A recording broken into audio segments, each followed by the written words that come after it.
Superada então a nossa primeira parte da aula, que a gente trabalhou acerca dos legitimados diretos, acerca do nosso dano moral, agora a gente vai trabalhar os nossos legitimados indiretos, só que ao invés do título da aula ser legitimados indiretos, a gente vai dar o nome para dano moral reflexo ou por ricochete, tá? Por quê? A gente vai chegar lá. Primeira coisa, quem que é o maldito do lesado indireto? O maldito do lesado indireto, na realidade, é aquela pessoa que padece um dano próprio derivado de um ilícito que tem por vítima uma terceira pessoa em relação à qual há um vínculo de natureza patrimonial ou extrapatrimonial que resulte afetado. A gente vai entender isso, calma lá. Como eu falei para vocês, esse dano aqui, esses legitimados indiretos, esses lesados indiretos, a gente pode dar o nome de dano reflexo, tá? Por quê? Porque o nosso dano, e esse próprio nome já é autoexplicativo, ele provém de uma situação jurídica objetiva que vincula, na realidade, o lesado indireto e a vítima. Então a gente tem o nosso lesado direto e a vítima sendo ligada ali por algo assim, por um evento, tá? Então a gente pode chamar ele também de dano por ricochete. Por que ricochete? A gente vai estourar um ponto A e vai pegar no ponto B. Por exemplo, a lesão que atinge imediatamente a A atinge indiretamente os interesses dignos de proteção de B, que tem alguma forma, que de alguma forma ele está ligado a A. Então a gente está vendo, são dois sujeitos, a gente tem A e a gente tem B. O A é a vítima direta de eventual dano moral, eventual dano, enfim, alguma antijuridicidade. Mas por esse A ter sido lesado, esse B também, indiretamente, vai ter algum interesse digno de proteção atingido. Por exemplo, vamos dar um exemplo aqui para acabar com dúvida de maneira direta, tá? Imaginemos o seguinte caso, a gente tem um homicídio, e nesse homicídio, óbvio que o legitimado direto ali, a gente tem a vítima. Então a vítima do homicídio, o de cujos, ele é o lesado direto. Mas todos os seus filhos serão vítimas desse dano reflexo pela evidente ofensa à órbita existencial de qual? Qual é a órbita existencial? Pô, perdi meu pai. Essa ofensa da ordem existencial, por mais que ele não tenha sido vítima do dano, existe um reflexo desse homicídio para esse filho, os filhos do decujus. Então existe uma sombra sobre eles, tá? Então, claro, ofendi direitos existenciais dessas pessoas? Sim, então essas pessoas deverão sim ser tuteladas, tá? Então, nem todos, por exemplo, no caso que eu estou ilustrando para vocês, terão ali, receberão alimentos, tá? Então, a gente já estudou isso, que apenas os dependentes econômicos dessa vítima, desse homicídio, terão ali direitos patrimoniais, terão ali, enfim, resguardo acerca dos alimentos. Mas a gente não vai se contentar aqui com essa discussão, por quê? Porque os vínculos aqui afetivos, extrapatrimoniais, claro que eles estão sendo violados. Então, por mais que a vítima ela não possua ali alimentos, que são elementos do nosso dano patrimonial, a gente vai ter um ricochete no nosso dano existencial, e em decorrência do ricochete do nosso dano existencial, essa pessoa que não tem ali direito a pedir algo patrimonial será sim indenizada na esfera existencial, tá? Então, a gente vê que só aqueles que fossem efetivamente auxiliados pelo falecido se colocarão na posição de lesados indiretos, no caso do dano patrimonial. Tanto é que o nosso artigo 948, inciso 2º do Código Civil, diz que na prestação de alimentos, as pessoas a quem o morto os devia. Tá? Então a gente tem isso, até mesmo no nosso enunciado 560 do Conselho da Justiça Federal, do nosso CJF, diz que no plano patrimonial, a manifestação do dano reflexo ou por ricochete não se restringe às hipóteses previstas no artigo 948, que diz respeito ali a questões dos alimentos. Então, a gente não tem a limitação ali do nosso dano reflexo ou por ricochete nas hipóteses do artigo 948. Ela não será restringida pelas hipóteses do 948, tá? Então, a nossa justificativa desse aludido enunciado está onde? Da possibilidade de reconhecimento do ressarcimento do dano patrimonial reflexo em situações que destoam das hipóteses previstas no nosso artigo 948 do Código Civil, e elas podem ser, sim, ser notadas dentro do nosso ordenamento jurídico. Um outro exemplo que é extremamente interessante para nós vem lá do nosso RESP 753-512, que vai falar para nós, era no caso lá, uma empresa de promoções artísticas, ela pleiteava o dano patrimonial por ricochete sofrido pelo extravio das bagagens de um maestro que contratara para participar de espetáculos artísticos, e foi reconhecido isso lá no STJ. Tá? Então, tanto é que nesse mesmo sentido a gente tem também o nosso enunciado 552 do CJF, que diz que constituem danos reflexos reparáveis às despesas suportadas pela operadora de plano de saúde decorrentes ali de complicações de procedimentos por ela não cobertos. Tá? Então, em qualquer desses casos, ao ajuizar a demanda de reparação dos danos patrimoniais ou morais, o nosso lesado indireto não atuará como substituto processual, tá? Ou legitimado extraordinário. Não, aqui não, ele será o legitimado ativo. Por quê? Porque vai objetivar a tutela de um interesse próprio. E esse também é um entendimento ratificado pelo enunciado 400 do CJF, que diz que os parágrafos únicos do artigo previstos lá no nosso artigo 12 e 20, né, do nosso 12º e o nosso artigo 20 do Código Civil, asseguram legitimidade por direito próprio aos parentes, cônjuge ou companheiro para tutela contra a lesão perpetrada pós-mortem. Tá? Então a gente tem esse interessantíssimo enunciado do CJF. A gente torna também evidente que a gente cogita aqui nos danos existenciais, reflexos decorrentes da morte do ente querido. E é esses danos existenciais decorrentes da morte desse ente querido que a gente vai tratar hoje, porque é o tema mais interessante para nós. Tá? Então, ao contrário, igual eu falei para vocês, que às vezes a gente tem um dano reflexo que são restritos ali na esfera patrimonial, por exemplo, tem filhos que receberão alimentos e outros não, ali naquele caso, naquele exemplo que eu dei, aqui nos danos existenciais não, tá? Por quê? Porque todos serão ali possuidores desse direito, dessa tutela e essa reparação dos danos ocasionados à sua esfera existencial. Então isso torna mais evidente quando a gente cogita os danos existenciais reflexos decorrentes da morte de um ente querido. E é isso que a gente vai explorar nessa aula de hoje, que a gente está falando, sim, de danos reflexos na esfera existencial. Tá? Então é muito interessante e a maior curiosidade do tema se dá através dessa possibilidade de responsabilização ou não através de um manto de juridicidade cometido por uma pessoa falecida, pós-mortem. Tá? Então, quando, por exemplo, um dos pais, filhos ou cônjuges, companheiros, ingressam com uma demanda de compensação pelo dano extrapatrimonial referente a algo que está sendo, por exemplo, uma ofensa à honra dessa pessoa que já faleceu, eles não estão buscando, na realidade, prestar conta aos direitos da personalidade do falecido. Por quê? Porque quando a pessoa vem a falecer, por óbvio, os direitos da personalidade deles acaba, né? Então, ele não ostenta mais um padrão em face dessa vitalicidade das situações existenciais. Então, o que vai caber aqui? Ao contrário disso, o nosso dano a reflexo vai se revelar pelo fato dessa ofensa atingir, na realidade, a dignidade de cada um dos titulares ao direito, a esse direito do direito à reparação. Tá? Então, a nossa memória do morto compõe os seus atributos da personalidade. Então, como a memória compõe, sim, um dos atributos da personalidade, o dano sofrido por esse morto referente à sua honra, por exemplo,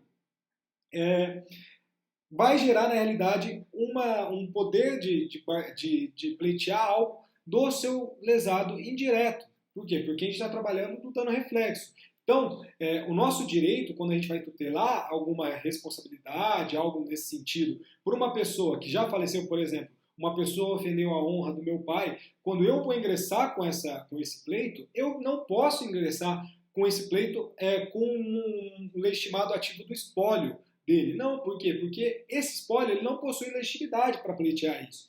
Quem possui a legitimidade para pleitear isso, sim, sou eu. Por quê? Porque eu estou tutelando um interesse próprio. Tá? Então, a gente supera esse primeiro ponto e a gente vai trabalhar o dano moral reflexo e o evento morte. Então, quem são os legitimados?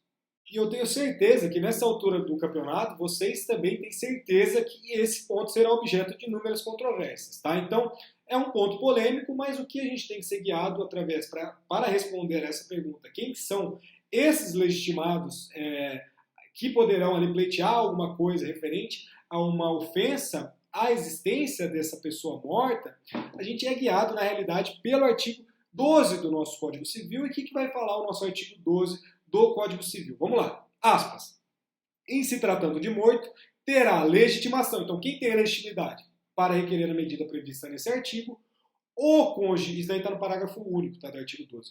O cônjuge sobrevivente, ou qualquer parente em linha reta, ou colateral até o quarto grau. Vocês perguntam, pô, mas que merda é essa? Não sei o que isso quer dizer. Eu sei que vocês provavelmente não sabem, por quê? Porque vocês ainda não tiveram relação de parentesco. Isso é uma matéria de vocação hereditária do nosso direito de sucessões e também ali das questões de impedimento do casamento, está na regra do artigo 1521 do Código Civil. Então, é plenamente cabível vocês não terem conhecimento disso e eu vou explicar de uma maneira muito singela. Tá? Então, quem que é o meu cônjuge? Óbvio que será esposa, marido e mulher, enfim, não tem muito segredo. Óbvio que a gente amplia esse rol do artigo 12 do Código Civil para o companheiro e para a companheira sobrevivente. Então a gente tem também a legitimidade de companheiro e companheira sobrevivente pleitear essa indenização. E claro que também é plenamente cabível a questões ali de casais homoafetivos, ou seja, pessoas que convivem em união estável do mesmo gênero, pode sim também, são legitimados ativos para pleitear esse tipo de reparação. Tá? Então não tem segredo nenhum nessa primeira modalidade de legitimados. Vamos lá, então superamos o primeiro, qualquer parente em linha reta. O que é linha reta? Parei, eu indivíduo, olhei para cima, tenho meu pai, tenho meu avô, tenho meu bisavô. Linha reta ascendente, estou subindo, linha reta, porque eu estou olhando para cima, ascendente. Então, meu pai, meu avô, meu bisavô, enfim, minha mãe, minha avó, minha bisavó, eles são meus parentes em linha reta ascendente. Linha reta descendente. Se eu olhei para cima na ascendente, na descendente eu olhei para baixo. Filho, neto, bisneto, filha, neta, bisneta, enfim. Tudo que olha para cima e olha para baixo possui legitimidade para pleitear esse pedido de indenização. Tá? E a grande dificuldade que provavelmente vocês terão é acerca desse colateral até o quarto grau. Quem que será esse colateral de até quarto grau? A gente olha para o nosso lado, ou seja, se eu estou olhando para cima, meu avô é meu parente em linha reta ascendente, o colateral não é parente de linha reta, por isso que é colateral, ele vai ter um desvio. Então, meu avô vai me ligar ao meu tio. Então, o irmão do meu pai, na realidade, olha para o meu pai, subo para o meu avô e desço para o meu tio. Ele será meu parente colateral de terceiro grau. Por quê? Porque eu subi um degrau, meu pai, subi 2 degraus, meu avô. Desci para o terceiro degrau, meu tio. Então, meu tio, ele é o meu parente colateral de terceiro grau. Então, a gente tem um limite para fazer o pleito dessa ação por dano reflexo, nesse tipo de caso do legitimado por morte, até o quarto grau. Então, quem será o quarto grau? Meu primo. Então, a gente tem a questão ali, por exemplo, meu primo terá legitimidade para pleitear esse pedido de dano reflexo referente a alguma ofensa, algo nesse sentido, através de mim. Mas óbvio que é muito polêmico isso. Por quê? Porque esse artigo não coloca relações de afeto, e a gente verifica que na nossa codificação civil, principalmente no que se refere aos direitos da família e de sucessões, que é onde esse artigo vai trabalhar, que na realidade esse artigo está se utilizando do artigo 1829 do Código Civil, que vai trabalhar a vocação hereditária.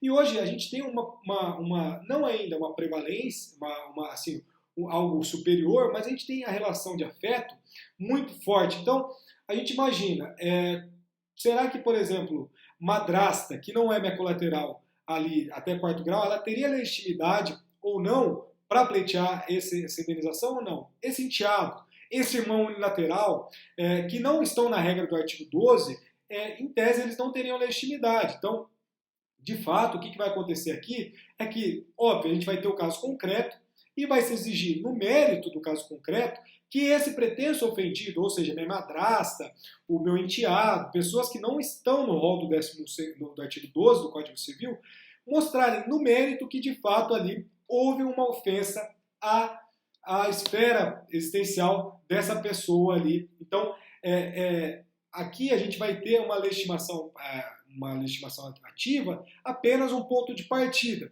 Então, aqui no nosso mérito, a gente vai ter que comprovar aqui que esse pretenso ofendido terá que demonstrar forte nexo afetivo com a pessoa do falecido, capaz de induzir aqui o julgador a presumir que a morte originou um excepcional abalo espiritual do ofendido. Então, suponhamos que eu não tenha ligação com meu primo, que possui uma legitimidade ativa pelo artigo 12 do Código Civil, mas possui uma ligação muito forte com uma enteada minha.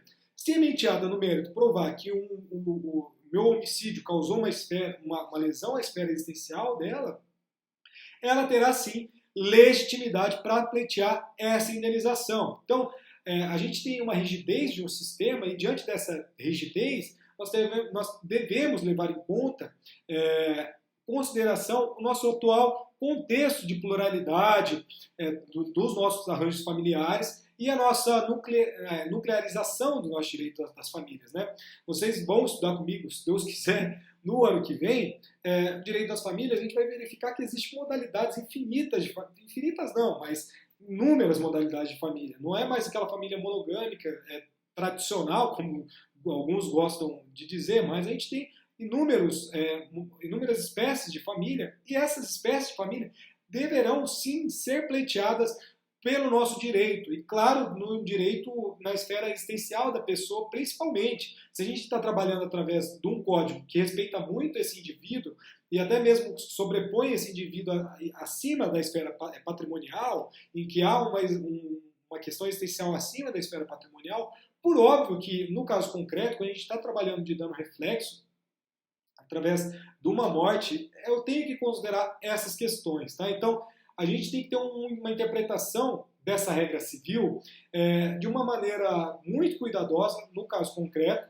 e essa abertura do texto constitucional jamais significará a admissão de pretensões ali de tal natureza por parte de pessoas que apenas carregam sentimentos fortes pelo falecido, sem que objetivamente, entre elas, possa haver um vínculo familiar no sentido dinâmico e multifacetado que se quer a ela prestar nos dias atuais. Tá? Então, a nossa pertinência subjetiva da ação para o dano moral reflexo consagra aqui um critério restritivo, conforme se infere desse parágrafo único do artigo 12 tá, do Código Civil. Então, isso permite aqui rechaçar uma pretensão deduzida a uma condição ali de um pretenso legitimado que se situe apenas ali por se ostentar na condição por uma condição biológica familiar. Tá? Então, a nossa legitimatio ad causa, na realidade, é a atribuição pela lei ou pelo sistema do direito de ação ao autor. Tá? Então a gente tem essa legitimatio ad causa como uma atribuição, que essa atribuição será decorrente de lei ou através de um sistema, de um direito ao autor. Então, esse possível titular ativo, em dado uma situação jurídica, uma relação jurídica. Então a gente tem ali um indício do legitimado ativo da situação jurídica ou da relação jurídica. O que eu estou querendo falar aqui para vocês? A gente conceitua com aptidão atribuída a um sujeito para conduzir um processo em que se discute uma determinada relação jurídica. Então, normalmente, a legitimação para a causa é do possível titular do direito material. Então, geralmente, quem tem direito ao direito material terá a possibilidade de pleitear um direito extrapatrimonial na regra do artigo 6º ali do Código Civil. Tá? Mas a gente não tem isso tão claro na esfera existencial. Para eu ilustrar isso para vocês, imaginemos o seguinte caso. A esposa do falecido será parte legítima para ingressar ali com uma demanda de reparação pelos danos extrapatrimoniais. Porém, no mérito, imaginemos que no mérito, a parte que está respondendo por esse processo conseguir comprovar que esse casal, que essa esposa, estava separado de fato do marido, ou seja, ele já não tinha esse vínculo conjugal, esse vínculo conjugal existia só na esfera do direito, só não tinha feito, por exemplo, o divórcio, e o réu conseguir comprovar isso. Então, na época dos fatos, da morte do cara, ele já estava separado de fato, e existe um distanciamento afetivo com esses decúbitos, o que determinará a improcedência dessa pretensão. Então, existirá uma improcedência dessa pretensão se essa esposa pleitear um dano reflexo existencial desse marido falecido, mas ficar comprovado que já existia uma separação de fato. E aqui a gente tem um enunciado muito interessante também do CJF, que é o 456. O que vai falar esse enunciado 456 para a gente? A redução equitativa da indenização tem caráter excepcional e somente será realizado quanto a amplitude do dano extrapolar os efeitos razoavelmente imputados à conduta do agente. Então, o que a gente está querendo dizer aqui? Que o nosso Superior Tribunal de Justiça também enfatiza esse posicionamento, que, excepcionalmente, a regra da reparação integral cederá naqueles casos em que há uma nítida desproporção entre a conduta do agente e os resultados ordinariamente dele esperado. Tá? Então, para não ficar esse vídeo muito longo, na realidade, o que a gente está querendo, que eu estou querendo passar para vocês, é que, no caso concreto, a gente pode sim ter pessoas que não estão no rol do parágrafo único do artigo 12 do Código Civil, mas que poderão pleitear ali danos reflexos existenciais por esses recursos. Só que ele terá que provar que, de fato, esse dano gerou algo na esfera existencial dele. Tá? Então, a gente tem uma ampliação desse rol do parágrafo único do artigo 12 do Código Civil, não é um rol taxativo, é um rol exemplificativo. Então, um outro ponto também, existem, óbvio, por exemplo, isso não quer dizer que impeça a vocação hereditária. Por exemplo, se os filhos pediram, os ascendentes não poderão pedir? Poderão pedir, porque quando a gente tem lá a regra do artigo 1829 do nosso Código Civil da vocação hereditária, a gente vai verificar que quando existem filhos, portanto, herdeiros através de descendência direta, a gente não possui ali, todo esse patrimônio vai para os filhos, né? E não para os pais. Só que nesse caso a gente não aplica isso aqui no que se refere aos danos existenciais, ao dano moral pela morte de um eventual filho seu. Então, por mais que esse filho seu tenha netos, e a herança desses netos nas questões patrimoniais, na questão da sucessão, irá para esses netos, aqui no dano moral reflexo, não. Você também pode pleitear, por quê? Porque a gente vai ter uma família em sentido estrito e uma família em sentido amplo. Então, família em sentido estrito será lá, vamos supor, o cônjuge, os filhos, enfim. Essa é a família que a pessoa contrai depois de um casamento, ou depois de uma união estável, enfim. Só que a gente tem uma família antes disso. E essa família é uma família em sentido lato, em sentido amplo. Por exemplo, são seus pais, são seus avós, enfim. E esses também possuirão legitimidade para pleitear dano moral reflexo em uma eventual morte sua. Não exclui, diferentemente da nossa sucessão, tá? Hereditária, da nossa vocação hereditária. Um outro ponto também, a gente tem que ter muita cautela, que, por exemplo, o juiz, no caso concreto, ele pode fixar 2/3, imaginemos que você tem ali os filhos, e fixe dano moral reflexo 2/3 para o seu filho e 1/3 para os seus pais. Então, existe essa possibilidade, não tem problema algum.